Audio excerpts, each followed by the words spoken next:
Well, it's nice to speak with you again. I know. Likewise. How have you been, by the way? How's everything going? Yeah, I've been good. I'm just forging through, trying to stay healthy, Yeah. try to stay creative, positive. For you, it's been well documented, and I know for myself included, so much of the creative experience is not just about one thing. It's not just what you listen to. It's how things look. It's how things feel. Yeah. You had the exhibit, and then when you decide to finally set out and put these songs down and release them as an EP, did you have a palette in your mind of what this thing should look and feel like? I'm not really big on stuff that's really obvious, images, symbols, messaging, concepts, stuff that's really really obvious I just find really really boring, and so I'm more drawn to abstract stuff, things that could be interpreted in a multitude of ways. I'm into like different perceptions of things and different awarenesses, and so I wanted the entire packaging of the EP to be a bit abstract, so that people can see it and just take their own sort of interpretation or message away. That's unique to them, and to a certain extent, the music was written that way too.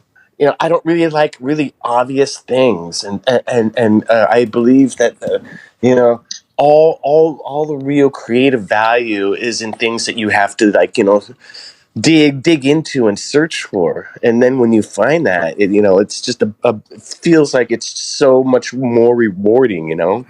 I feel like there's a real power in the relationship somebody has with a sound or a song, right? So that if you went out there and prescribed something really obvious, then I think you limit the listener's ability or limit the listener's possibility of discovering something bizarre because you didn't know it was there. And I think there's some real power in that kind of, not ambiguity necessarily, but in that kind of space that you would create.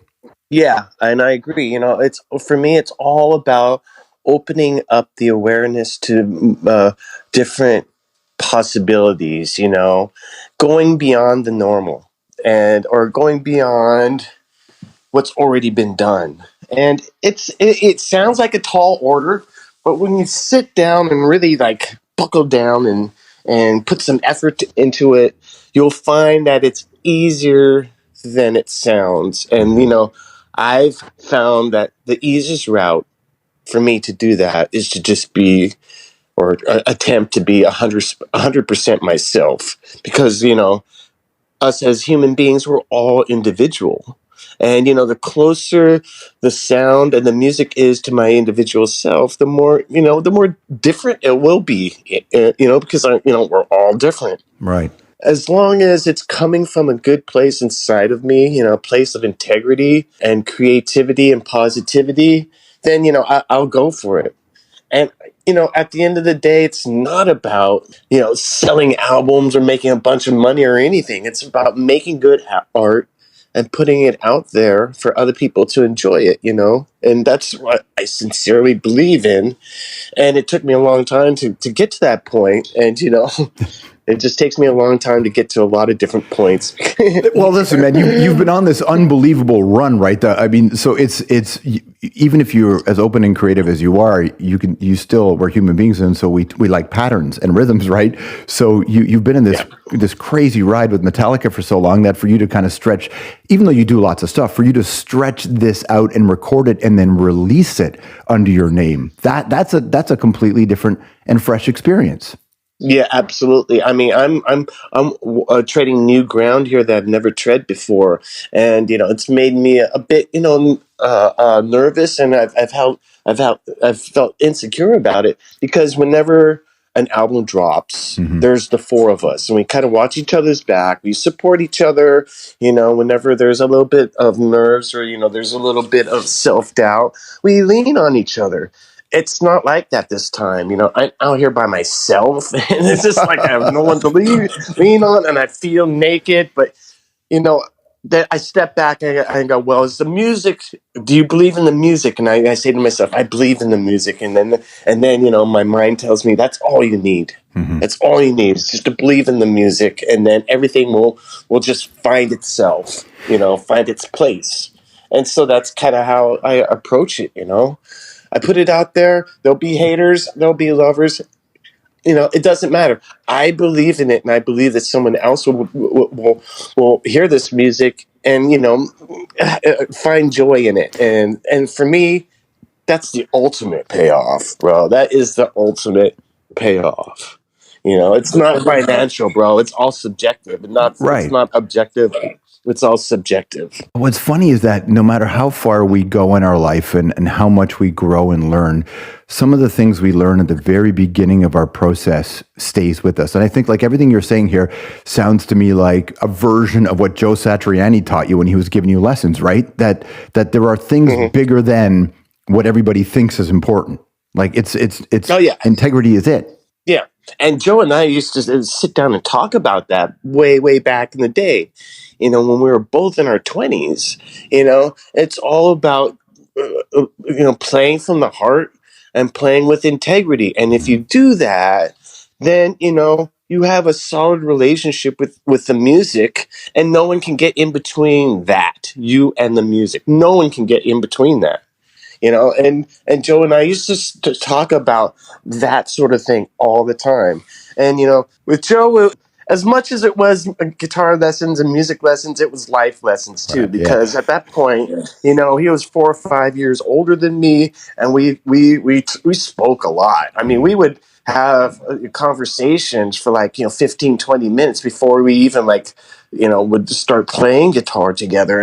And for me, during that time, he reaffirmed what I had an inkling about, when it came to playing music, and the motivations behind music, and what the most appropriate way forward to go. He turned me on to that because he had that much more experience.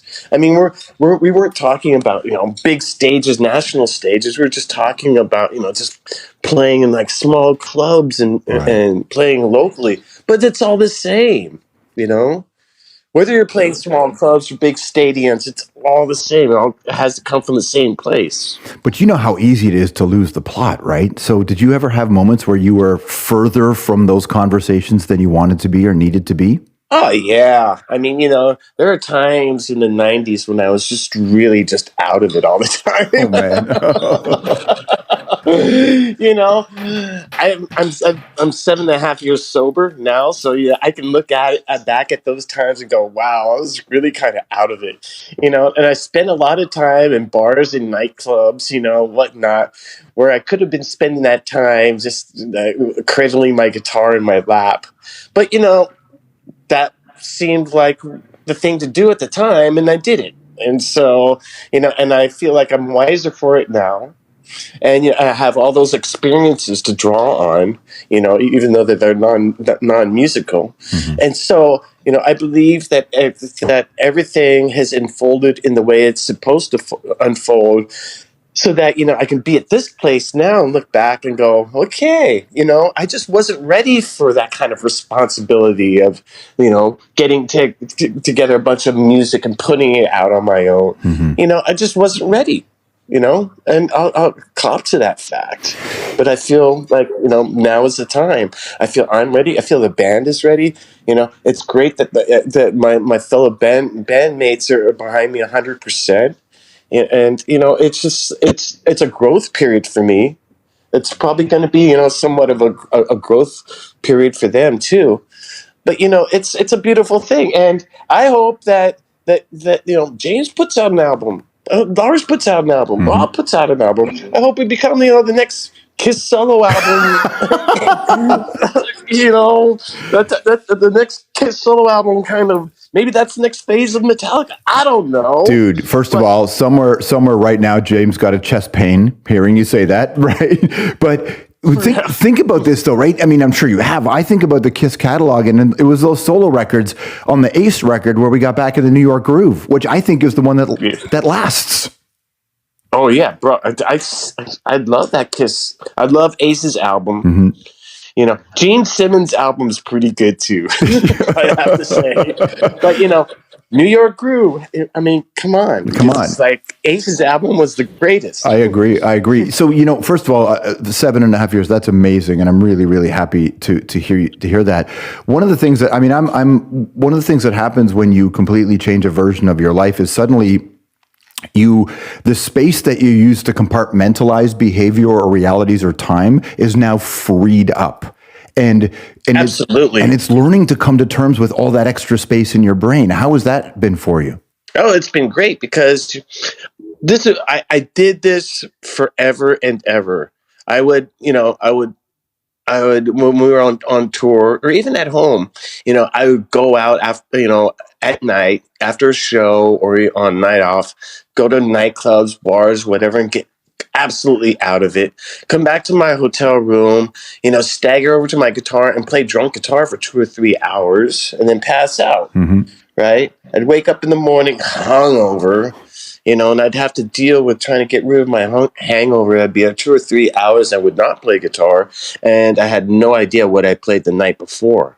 And so, take away all that kind of behavior, and now I have all this time to play guitar.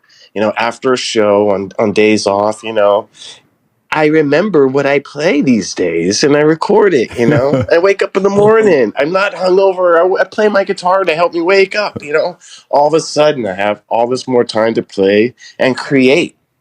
And it's just like one thing just conveniently filled the vacuum of another thing. Right. And it was. But for all that playing, we only have 4 songs. Where are all the rest of the songs you're recording? It all has its place, man. Just like, come on. I just turned the spigot on.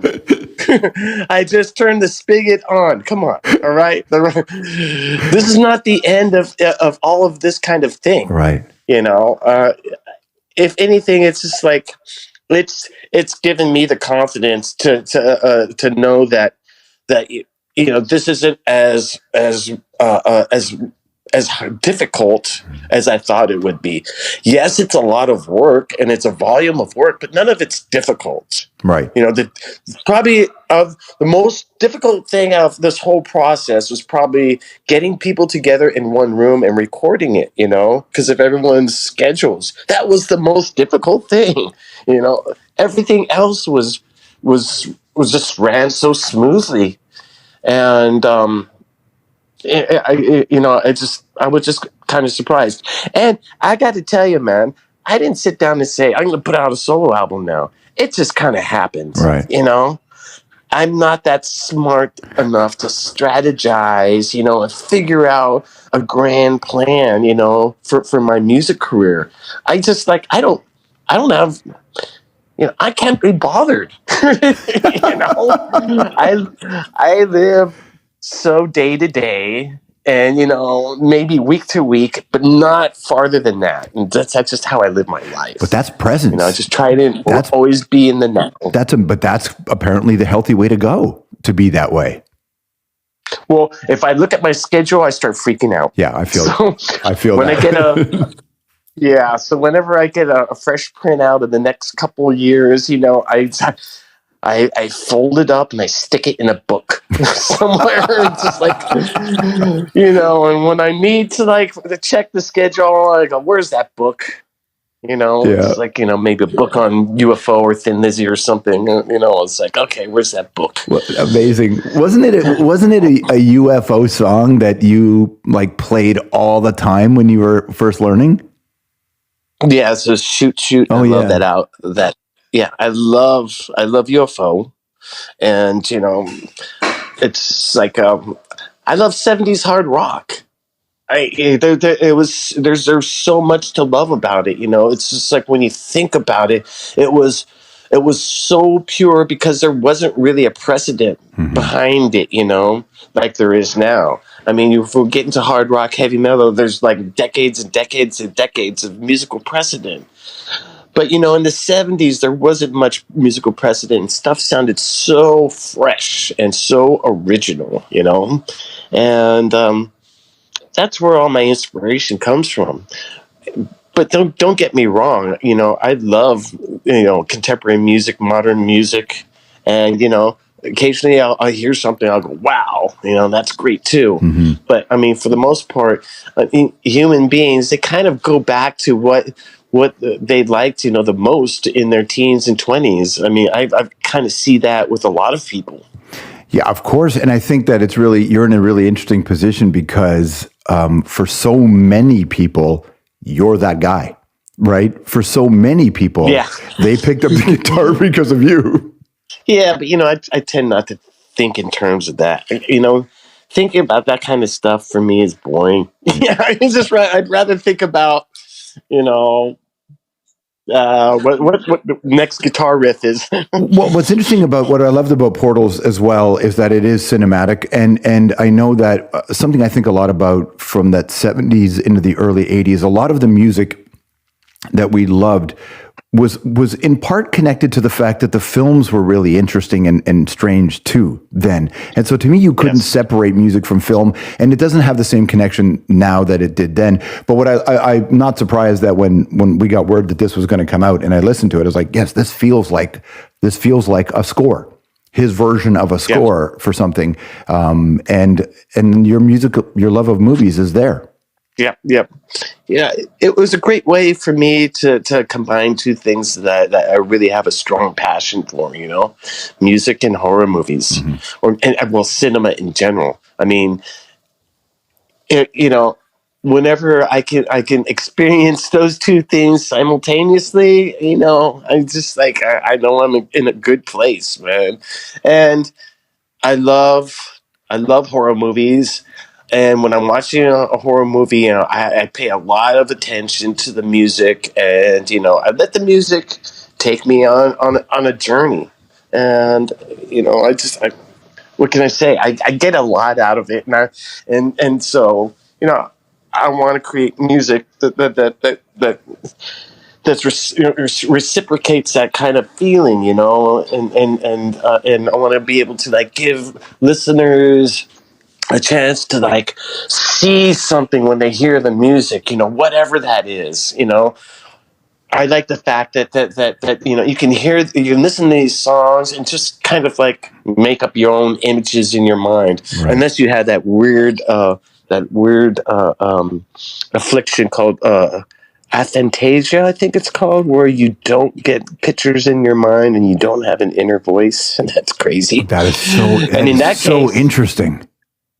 yeah, that's an actual affliction. Yeah. But if you do have that, these songs will help you. It will help you in that way too. Listen, I just directed my first of 3 horrors I'm putting together for a trilogy series of shorts, and when I'm making them, I think about the music because they have to be connected to the sounds. Otherwise, it's just one dimensional, and that's not powerful enough.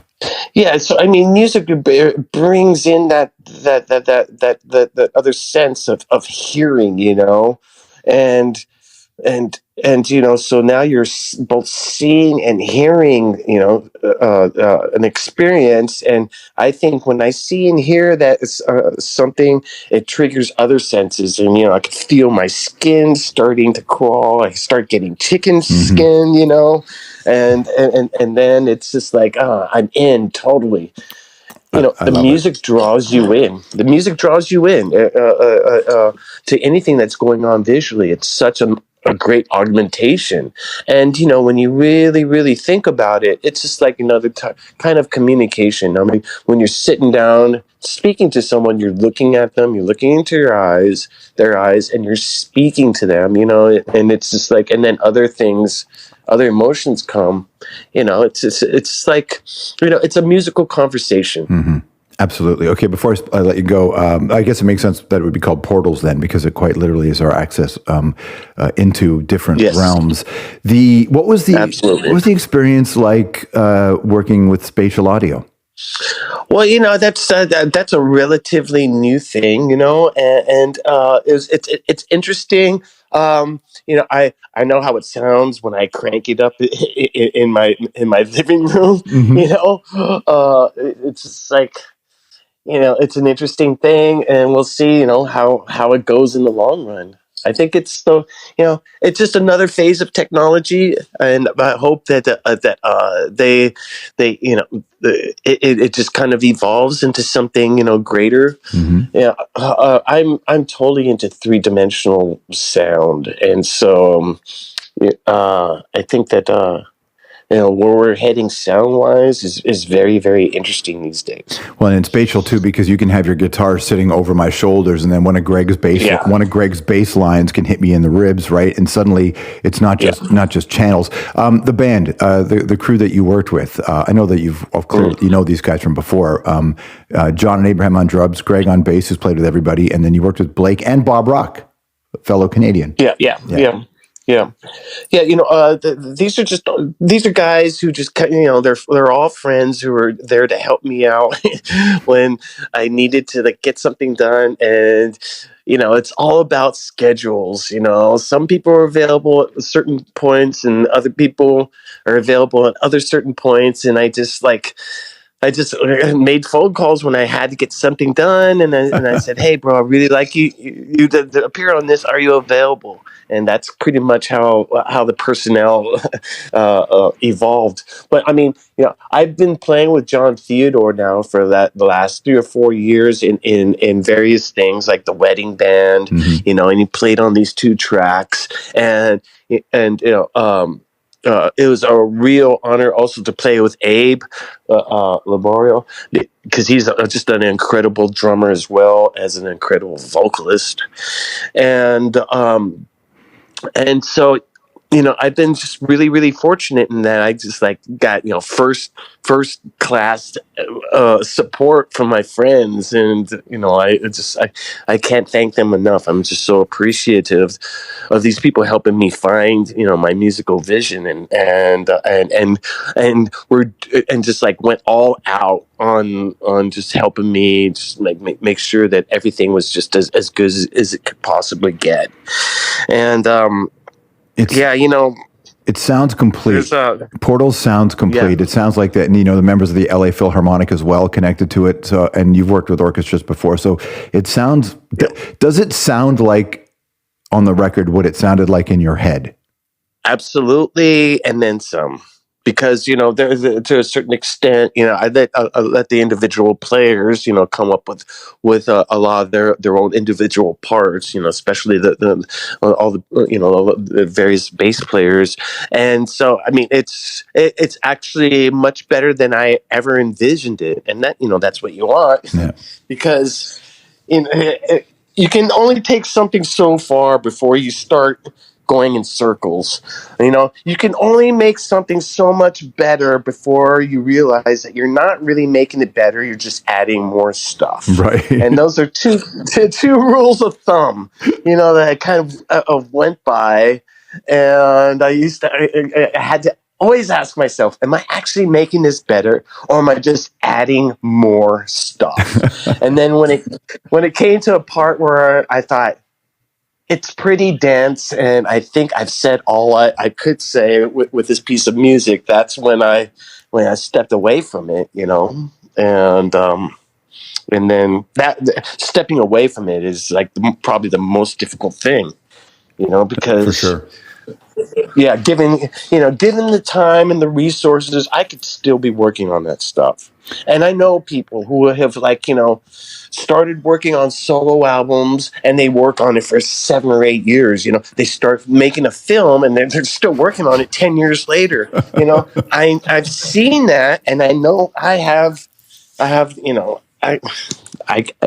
can fall prey to that because I'm a bit OCD, Hmm. and so knowing when to walk away from something is equally as important as knowing when to add stuff.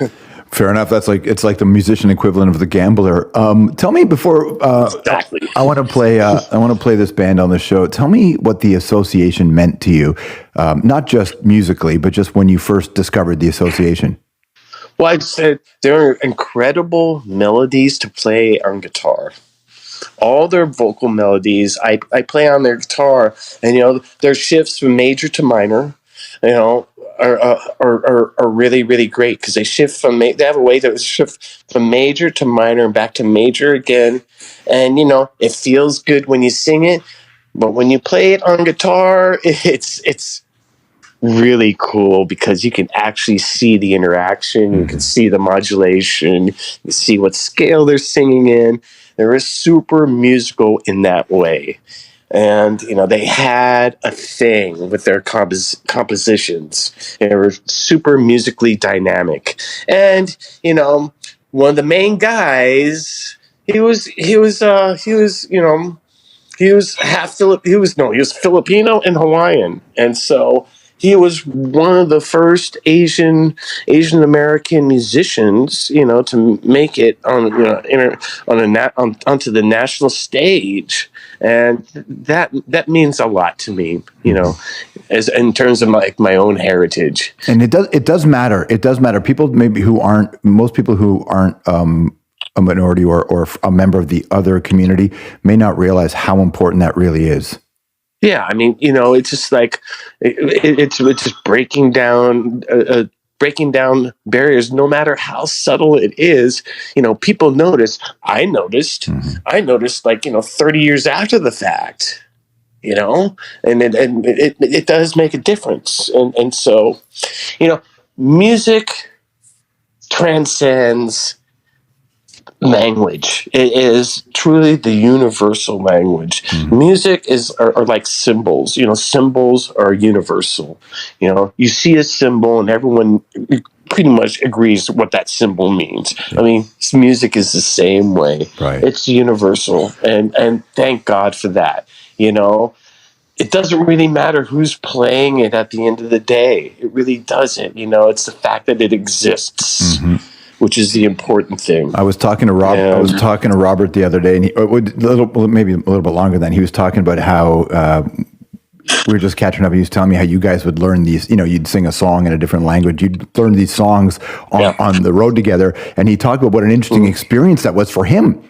Just to your idea of music being a universal language. What was it like for you having to learn a different languages, different songs, different contexts on that tour?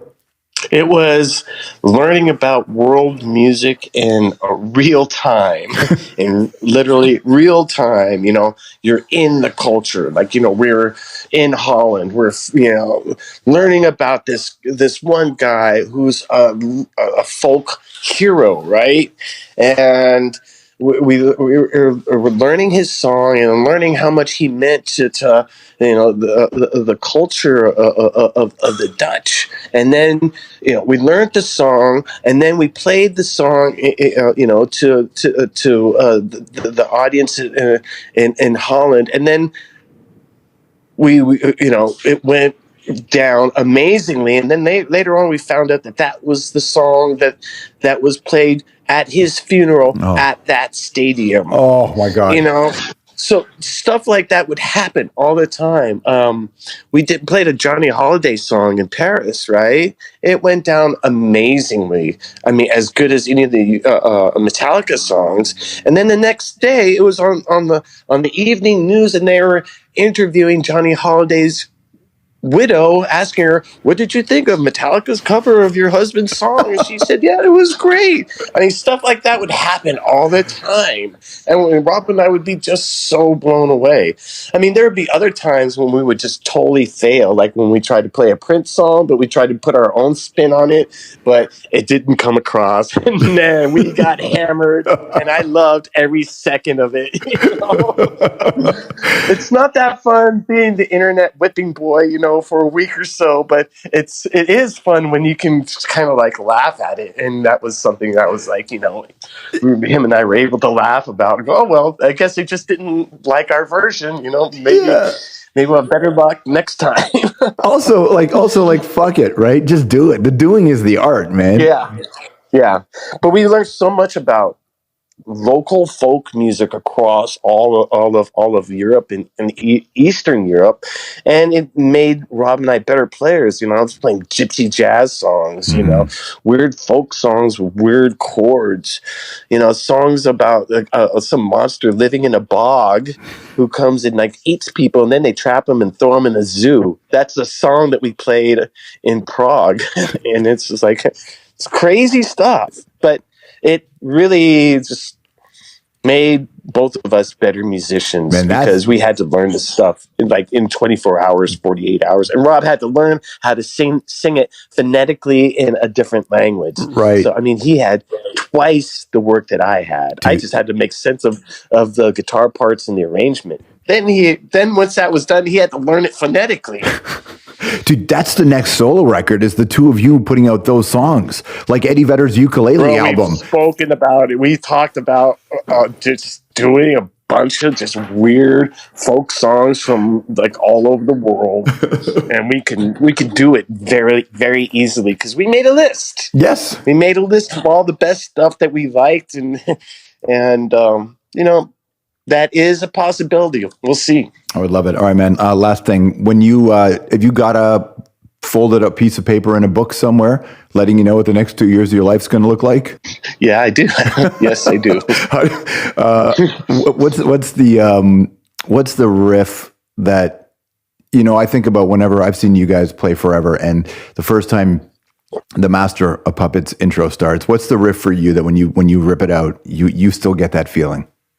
Well, I mean, you know, there's a bunch of songs like that, and definitely Master of Puppets is one of them. I mean, the opening, that whole first 2 minutes or so is just like one of the best, most funnest things to play on the guitar. Mm-hmm. And, you know, it's amazing. When we play Sandman, people literally transform right in front of your eyes. Mm-hmm. You know, they go from blah, blah, blah, blah, blah. You know, maybe I should go buy a T-shirt to, you know, Sandman. They're all dancing up and down. Their eyes are big, a big old smile. You know, it's amazing. I love it. You know, and it's I just when we play that song, it has such a deep groove that, you know, we're into it. The audience is into it. Everyone's just fucking connected, bro. Dude, part of the pandemic, all I did was watch YouTube videos of people watching you guys play that in Moscow, just watching reactions to that crowd. That's one of the, and when you rip into that, people go bonkers. Wow, then maybe that's something I should check out. Dude, you got to watch the reaction videos. You'll because nobody can comprehend how big the crowd is. Nobody can comprehend how big that crowd is. Yeah, I mean, it was like this.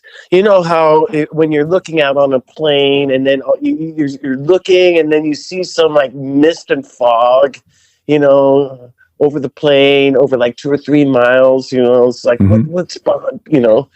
That's what it was like looking out onto that audience. It went so far back that there was like a weird like fog and mist at the very back of it, you know, on the horizon. And there's still people. Wow. It was insane.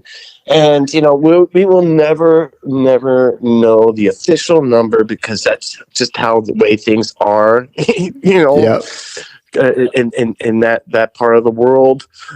But it was definitely the biggest audience we've ever been in front of ever. Oh, I believe it. You know, it was like 2 Woodstocks. Yeah, it was crazy. You know, 2 or 3 Woodstocks. Can you go out and tour Portals? Can you go out and do shows? Will you do shows for this? Well, I'm trying to figure that out. You know, I figure out we could probably do it with a core band of 4 guys, a keyboard player, and then 5 chamber orchestra musicians. But I mean, we need to see how feasible that is because, you know, traveling with that many people on the road and schedules and whatnot, it might be a difficult thing to do, but it's something that I'm definitely going to look into because I know that I'm going to get people asking me this question. Are you going to bring it out on the road? And, you know, I don't know yet. Oh, I hope you do. I hope you do. It's really nice to speak with you again. I look forward to seeing you on the road, either with this or with the other band. Cheers, bro. Likewise, man. Appreciate you, man. Thank you so much. Talk to you soon.